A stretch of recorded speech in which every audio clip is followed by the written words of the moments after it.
പ്രാദേശികമായിട്ടുള്ള അലയൻസുകൾ പല സ്ഥലത്തും നമ്മൾ സംസാരിച്ചുകൊണ്ടുണ്ട്.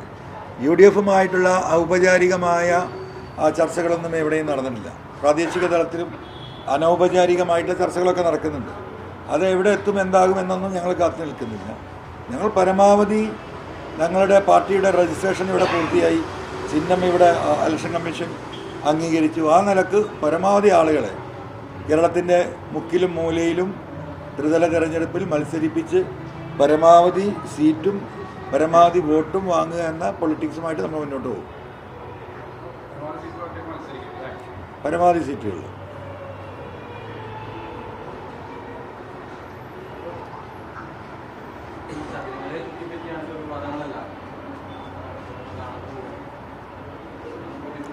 ശബരിമല വളരെ സമാധാനപരമായിട്ട് വിശ്വാസികൾ ലോകത്തിൻ്റെ വിവിധ ഭാഗങ്ങളിൽ വന്ന് ശബരിമല അയ്യപ്പനെ കണ്ട് തൊഴുത് അവർ നിർവൃതി അടഞ്ഞ് സമാധാനമായി പോയിക്കൊണ്ടിരുന്ന നാടാണ്.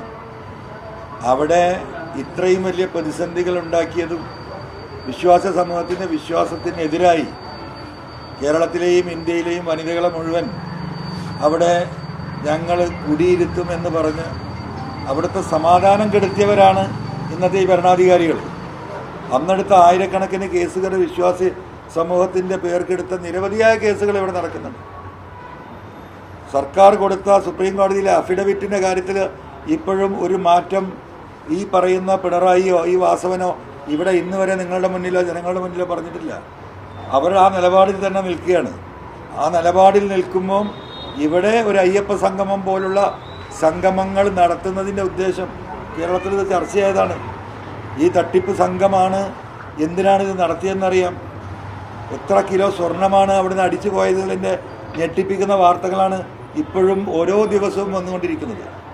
അപ്പോൾ ഒരു അവിശ്വാസി സമൂഹത്തിൻ്റെ കയ്യിൽ ഇതുപോലെയുള്ള ഒരു വിശ്വാസ കേന്ദ്രം ഏൽപ്പിച്ചു കൊടുത്ത് അതിൻ്റെ സ്വത്തും മുതലും അടിച്ചെടുക്കുന്ന അതേ വിഭാഗം അവർ തന്നെയാണ് വിശ്വാസ സമൂഹത്തിന് വേണ്ടിയിട്ട് സംസാരിക്കുന്നത്.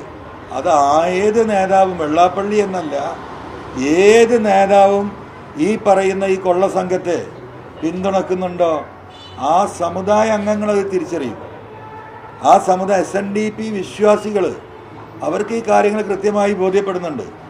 അപ്പോൾ ഒരു നേതാവിനെ കൊണ്ടേ കുടിയിരുത്തിയത് കൊണ്ട് കേരളത്തിലെ ഈ പറയുന്ന വിശ്വാസി സമൂഹത്തിൻ്റെ വോട്ട് മുഴുവൻ ഒരു അയ്യപ്പ സംഗമ നാടകം നടത്തി അടിച്ചെടുക്കാമെന്ന് ഈ പറയുന്ന പിണറായി ഉൾപ്പെടെയുള്ളവർ വിശ്വസിക്കുന്നുണ്ടെങ്കിൽ അത് തെറ്റാണ്.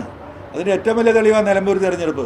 നിങ്ങൾക്കറിയാം, ഏത് തെരഞ്ഞെടുപ്പിലും 12,000 വോട്ട് BJPക്ക് അവിടെ ഉണ്ട്. ആ തെരഞ്ഞെടുപ്പിൻ്റെ തൊട്ട് മുന്നിൽ വന്നിട്ടാണ് അദ്ദേഹം മലപ്പുറത്തെക്കുറിച്ചും മലബാറിനെക്കുറിച്ചും വളരെ മോശപ്പെട്ട വർഗീയ പരാമർശം നടത്തിയത്. ആ തെരഞ്ഞെടുപ്പിൻ്റെ റിസൾട്ട് എന്താ?